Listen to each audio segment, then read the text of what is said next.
Business Latest is brought to you by the Qatar Tourism Authority and Capco.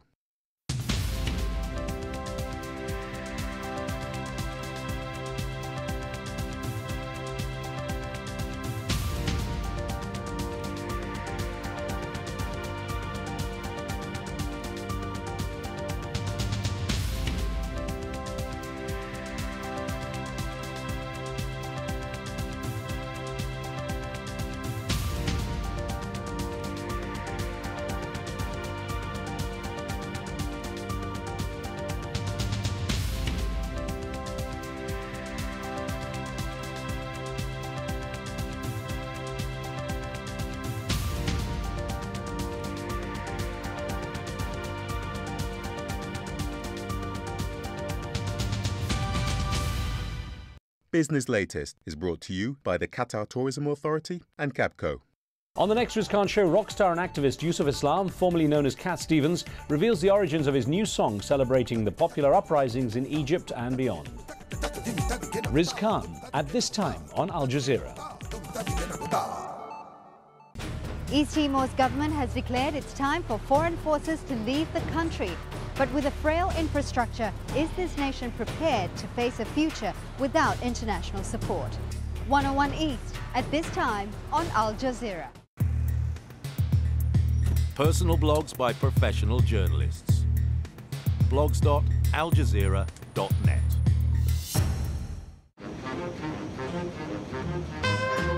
Thank you.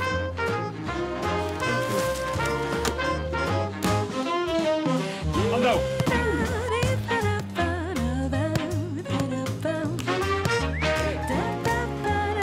It's an astonishing moment. We are globally yours.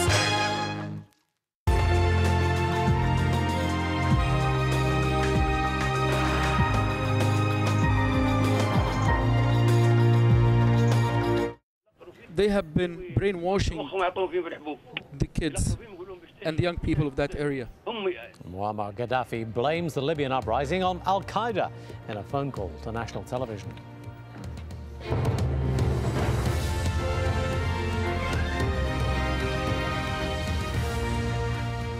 Hello, I'm Taimur Nabili. This is Al Jazeera live from Doha, where we're bringing you continuing coverage of the uprising in Libya. Witnesses have reported more than 100 killed in heavy fighting in a town near Tripoli. And Air Force officers in Benghazi tell Al Jazeera they are joining the revolution. And in other news, cleared for extradition, a UK court rules that WikiLeaks founder Julian Assange can be sent to Sweden to face questioning on allegations of sex crimes.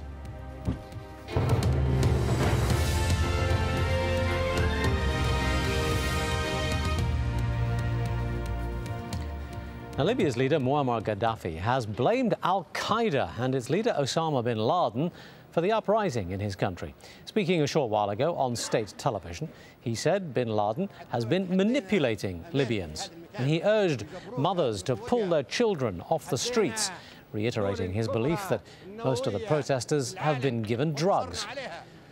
Meanwhile, a witness in Libya has told us that more than 100 people were killed and dozens more hurt in heavy fighting in the town of Az-Zawiya, not far from Tripoli. But Gaddafi loyalists are continuing to abandon their leader. The latest to leave Libya has been one of his cousins in protest at the brutal crackdown on protesters, and officers from the Air Force base in Benghazi have told Al Jazeera that they are joining the revolution. Now, the events in Libya have been moving rapidly throughout the day. In the east, we've had reports of fresh fighting with pro-Gaddafi forces clashing with anti-government protesters in the coastal town of Misurata. Witnesses say there's now a heavy security presence in that town.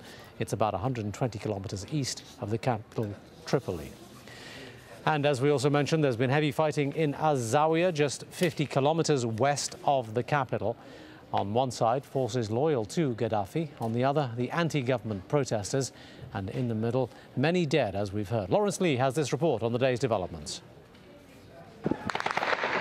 The latest town to experience heavy fighting isn't very far from Tripoli, and that perhaps explains why protesters from Zawiya have told Al Jazeera that the army came to the town and opened fire on them with heavy artillery, their hunting rifles no match. Witnesses said at least 100 were killed, and they expected the army to return after dark. We asked them to stop all their fires, but they didn't reply. The shooting was direct to the people. They shot the people in the head and in the chest. Direct show. So they were trying to kill the people, not terrifying them. If that's one version of events, the other came from Gaddafi himself. He turned up by telephone on Libyan television with a message to Zawiya. He said the town had been infiltrated by Al-Qaeda, Bin Laden, drugs and madness. Why did Al-Zawiya get involved in these issues like the Bin Laden related matters? They have been brainwashing the kids and the young people of that area, teaching them how to misbehave. And those enemies who have been training your kids, those are the ones who are under Bin Laden's influence and authority. The Gaddafis are certainly not short of opinions on what's happening in their country. While his father was blaming Al-Qaeda and drugs for the revolts, Saif al-Islam Gaddafi once again accusing the outside media of invention and lies. We have to understand that the conspiracy against us is not coming from Libyans. It is coming from our Arab brothers. They have used their media to spread lies and deception. Tomorrow, all media is coming and they will film everything.